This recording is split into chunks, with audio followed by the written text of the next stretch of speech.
Well, good afternoon, ladies and gentlemen, and a very warm welcome to Government House, Yarralumla.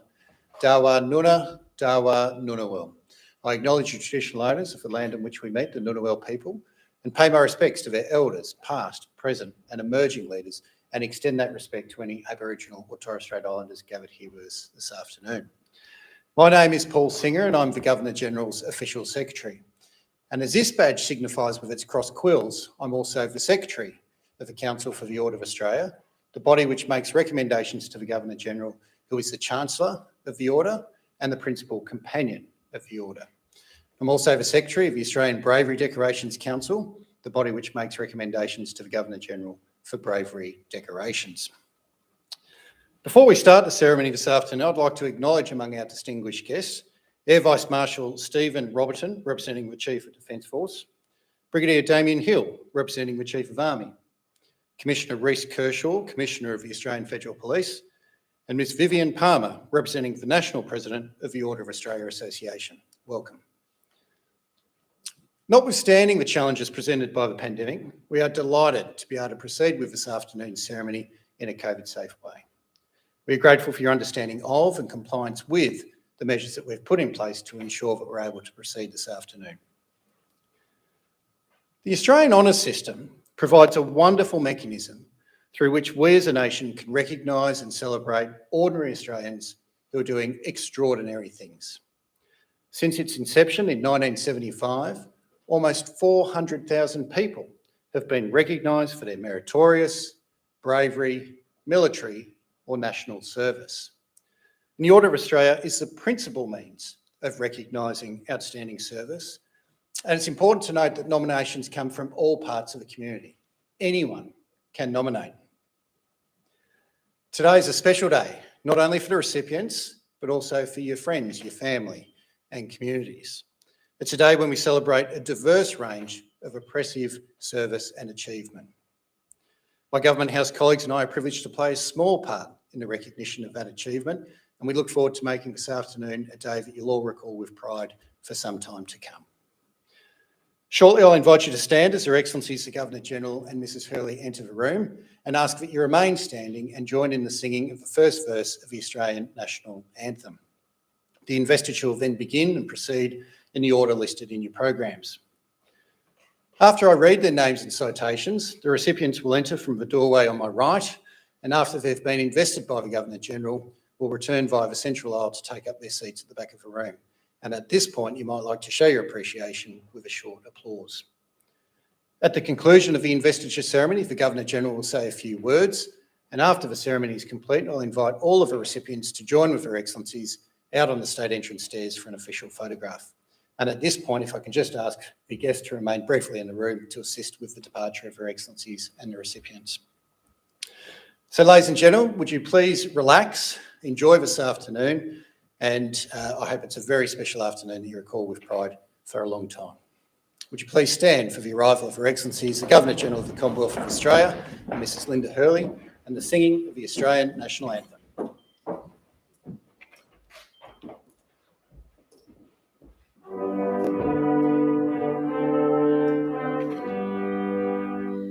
Australians, oh, let us rejoice, for we are one and free. We've golden soil and wealth for toil, our home is girt by sea. Our land abounds in nature's gifts of beauty rich and rare. In history's page let every stage advance Australia fair. In joyful strains then let us sing, advance Australia fair. Thank you. Please be seated.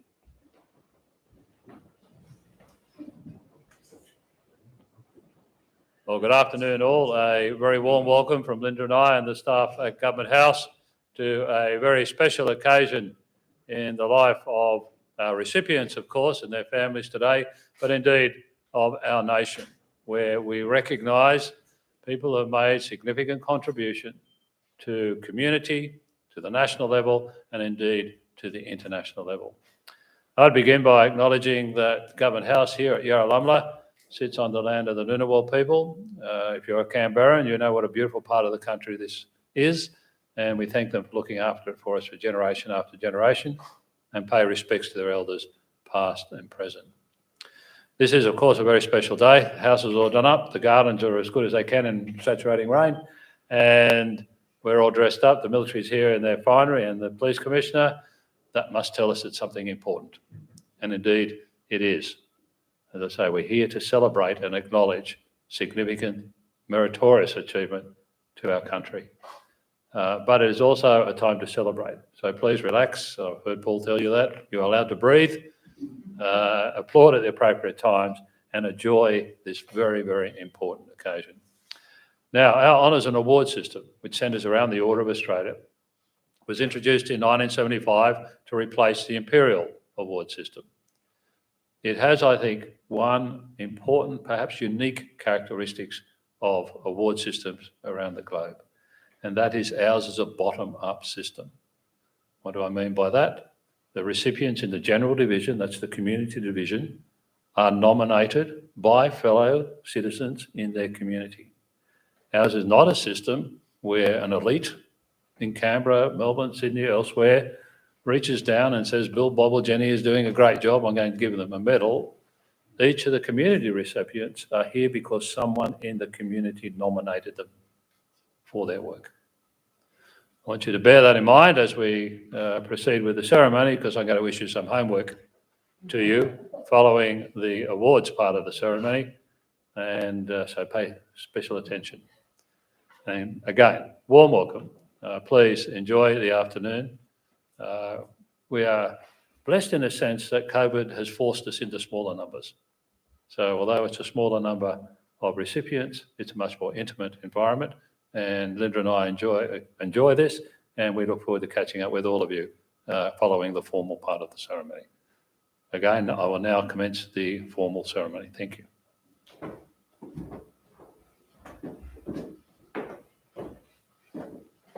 Thank you, Governor-General. Your Excellency, to be presented with the insignia of his appointment as an officer in the General Division of the Order of Australia, Emeritus Professor James Williams, for distinguished service to physical sciences, to tertiary education, and to professional scientific organisations. Professor Williams is an outstanding scientist who has made pioneering contributions to physics and material science throughout his long and distinguished career of more than 30 years at the Australian National University. His leadership roles at the university have included Director of the Research School of Physics and Engineering. Since retiring, he's continued to conduct world-class research in semiconductor physics, as well as being a PhD supervisor and mentor of young scientists. His major achievements include serving as a council member of the Physical Sciences at the Australian Academy of Science and founding the Australian Material Research Society, of which he was president for 25 years. He's currently secretary for the International Union of Materials Research Societies. Professor Williams has contributed significantly to the good of our society, and he is the model of an exemplary Australian. Emeritus Professor James Williams, appointed an officer of the Order.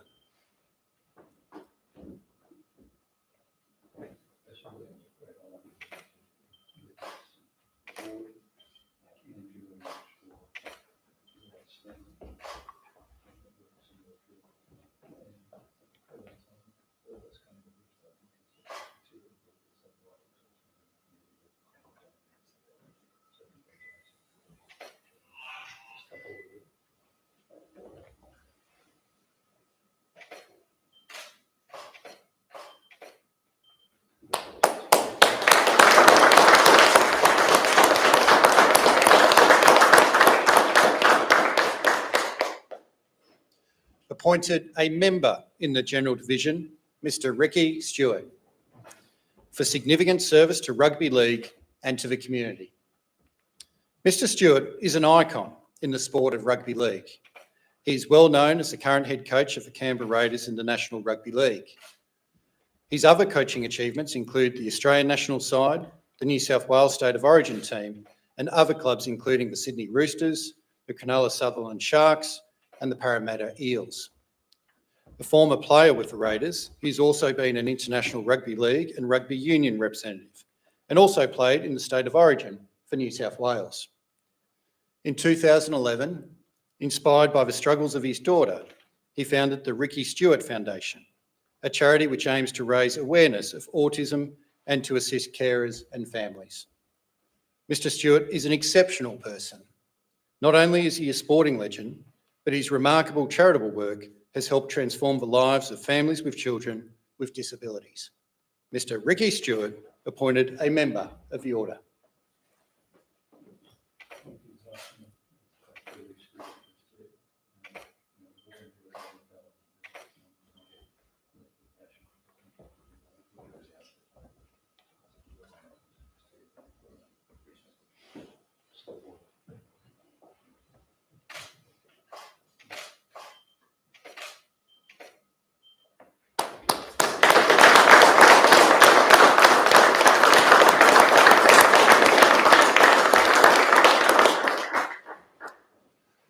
Awarded the Medal of the Order in the General Division, Ms. Roxanne Missingham, for service to the Library and Information Sciences.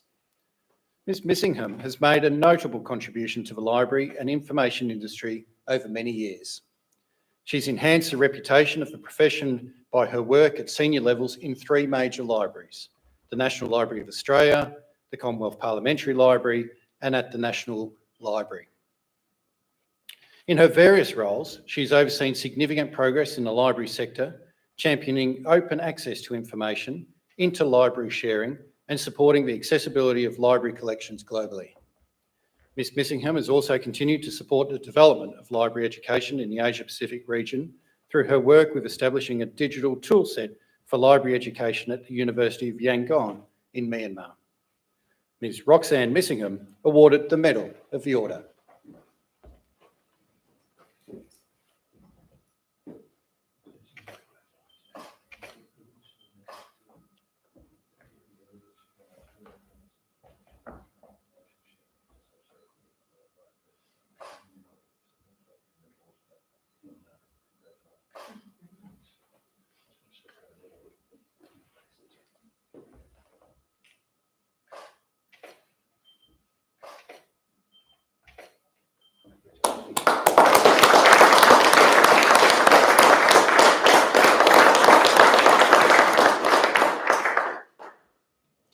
Awarded the Medal of the Order in the General Division, Dr. David Orourke, for service to medicine and to the international community of West Timor.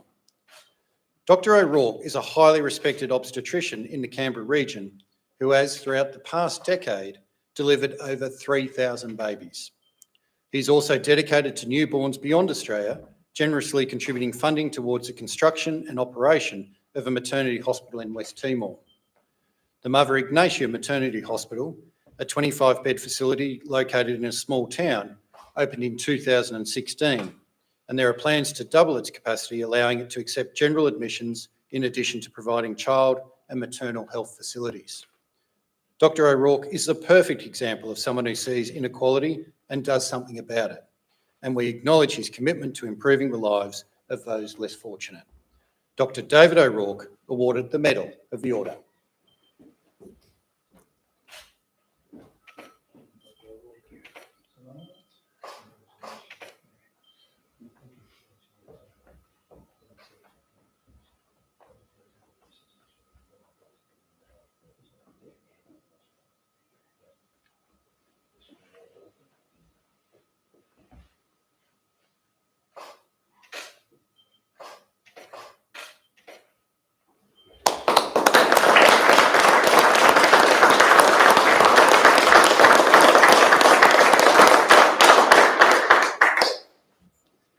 Awarded the Medal of the Order in the General Division, Mrs. Dawn Waterhouse, for service to community history.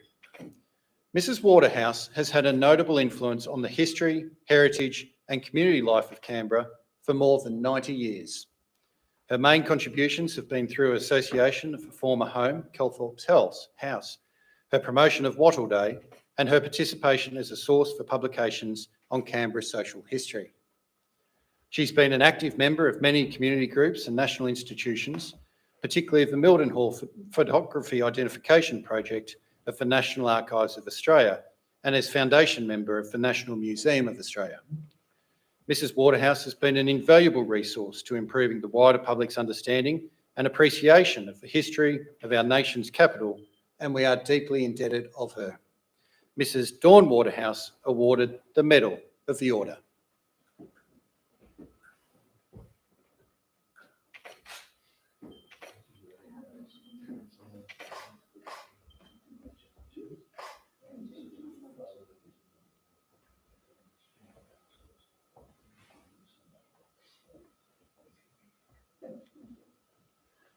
I'll get in trouble if I lose. So I lose my job.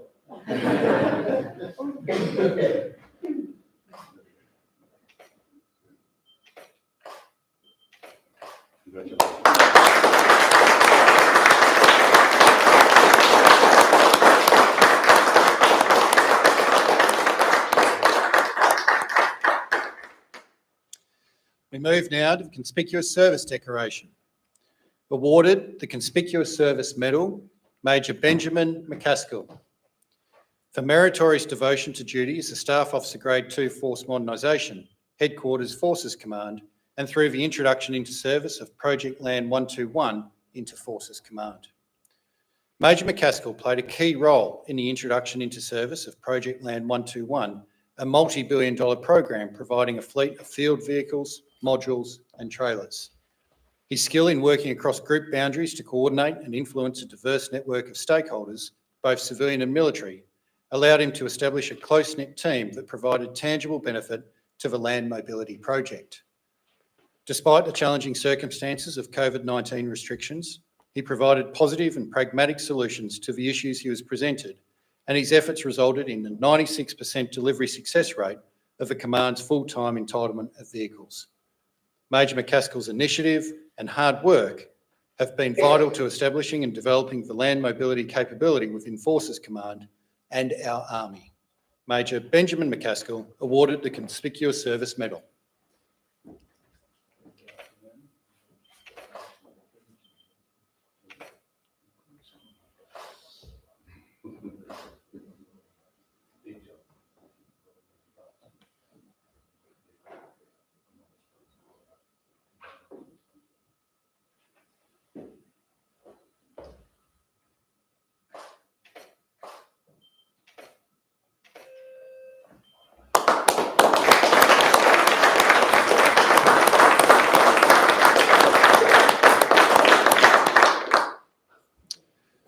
We move now to the Meritorious Service Award. Awarded the Australian Police Medal, Sergeant Gregory Corrin, for outstanding service to the Australian Federal Police, particularly through international deployments. Sergeant Corrin has served with the Australian Federal Police both nationally and internationally with distinction for over 34 years. After commencing his policing career in 1987, he subsequently deployed to Cyprus as part of a United Nations force, and in 1999 served in East Timor with the United Nations Assistance Mission. He provided training and mentoring to the Afghan National Police as part of the North Atlantic Treaty Organisation mission to Afghanistan in 2011. After serving with the Specialist Response Group, where he was involved in the planning, preparedness and delivery of numerous major events, he was deployed in 2014 to Ukraine as part of the international response to the downing of flight MH17.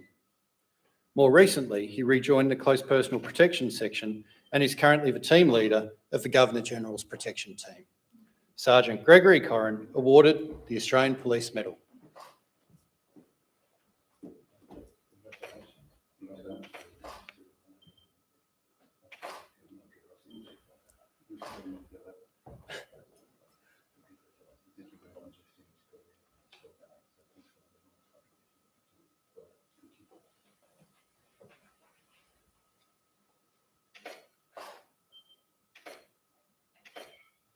And I will break with the protocol again and get Linda to come up with a photo. He keeps us safe, so we better get a photo ready. Otherwise.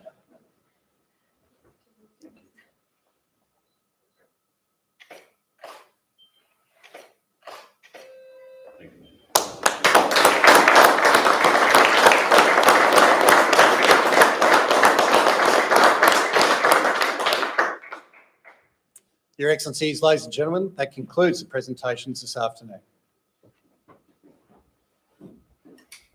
Now, we've acknowledged each of the recipients individually. I think it'd be appropriate now to acknowledge them as a group. Congratulations all.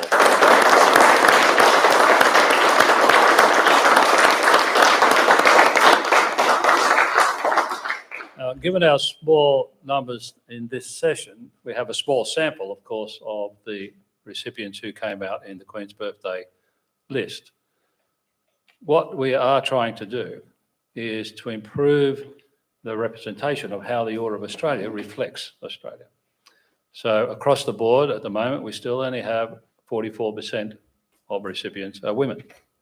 Now that's up a considerable percentage in recent years, trending in the right direction, but we need to continue to nominate women. In addition, our awards do not reflect the multicultural nature of Australia, nor does it adequately address the Indigenous population of Australia. These are three areas we're particularly concentrating our work on to improve our performance at the moment. But going back to the point that the recipients in the General Division, the Civilian Division, are nominated by their peers. So your homework. You know the people in your community who deserve to be recognised. They can only be recognised if you nominate them. I'd love to be able to mark or assess your homework by those people coming through the door over the next year or two because you have seen fit to nominate them. Now, Paul, the official secretary, in a moment will tell you how to do that, but it's important we do. Our system reflects us and the effort we put into it. So please, that's your task for the day. The rest of the day, we look forward, as I said previously, to enjoying your company, celebrating these marvellous Australians for what they've contributed to our country and reflecting really how rich a country we are with the quality of the people we have. Thank you.